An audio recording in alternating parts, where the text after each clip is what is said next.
Hello, everyone. Welcome back to the channel. I hope that everyone is enjoying this great day that the Lord has made for us.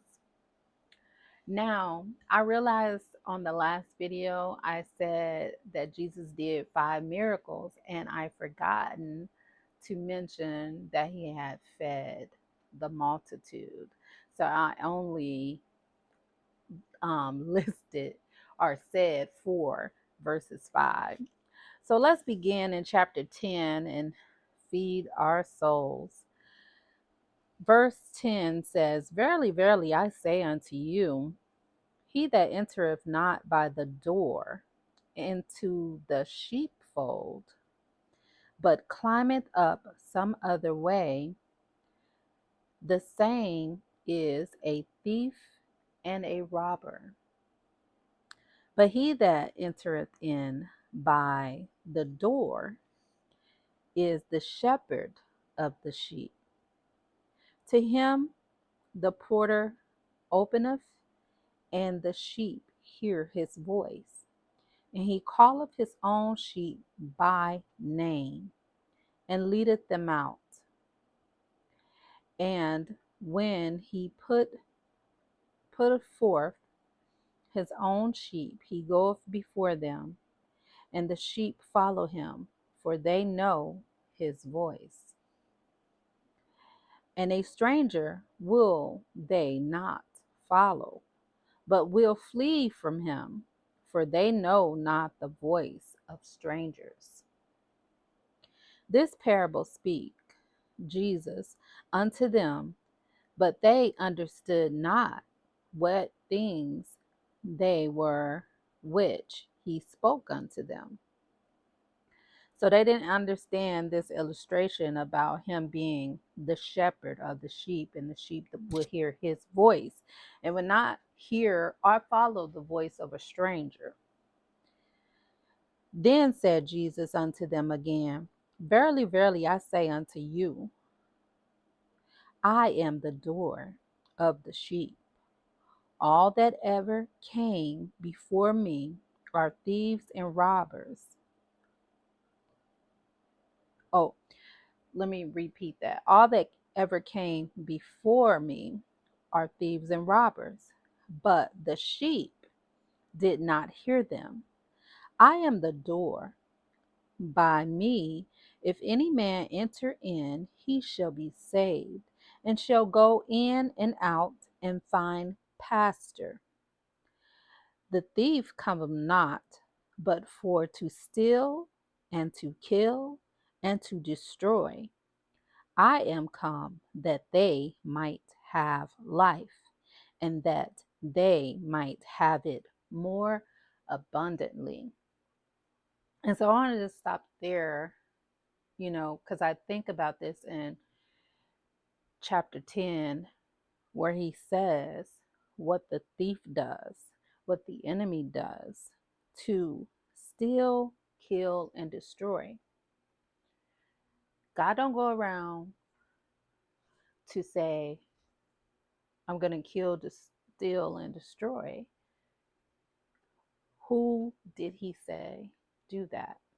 The thief that cometh not but for to steal and kill and destroy. God is not a thief. So when people put this on God, it is untrue. When people say that God did this, this is not true. He just told you who it is, and who is the thief that comes to steal, kill, and destroy. The enemy, Lucifer. And so let's move on to 11. I am the good shepherd. He just told you. I am the good shepherd. I am of good.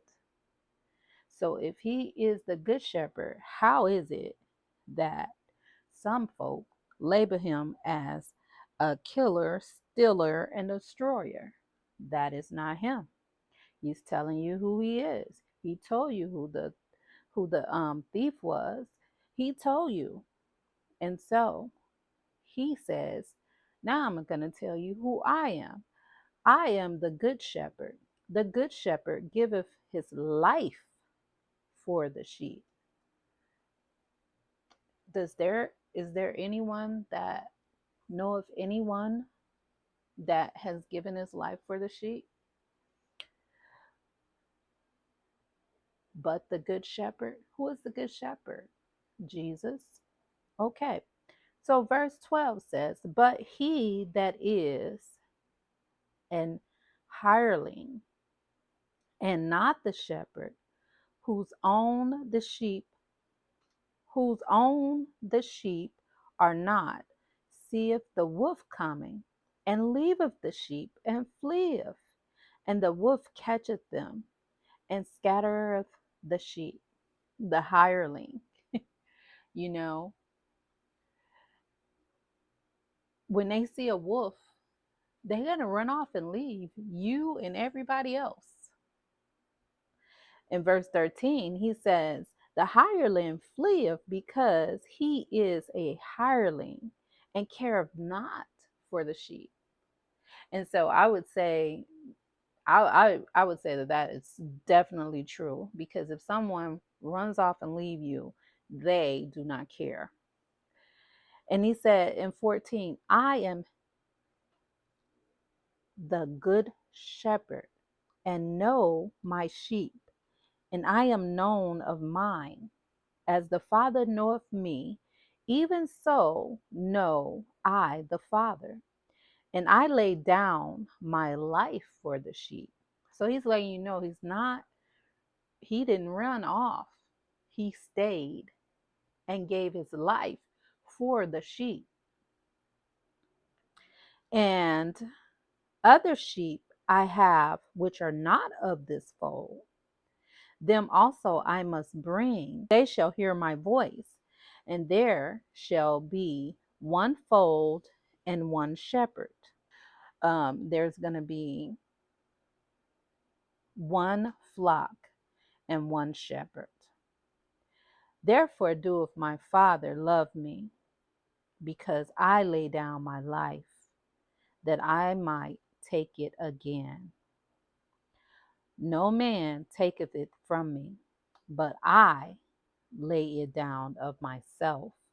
I have power to lay it down, and I have power to take it again. This commandment have I received of my Father."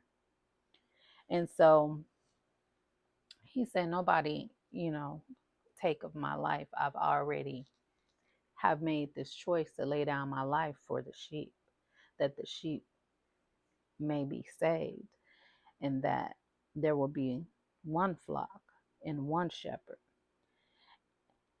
Verse 19, "There was a division therefore again among the Jews for these sayings, and many of them said, He hath a devil, and he is mad. Why hear ye him? Others said, These are not the words of him that have a devil. Can a devil open the eyes of a blind?"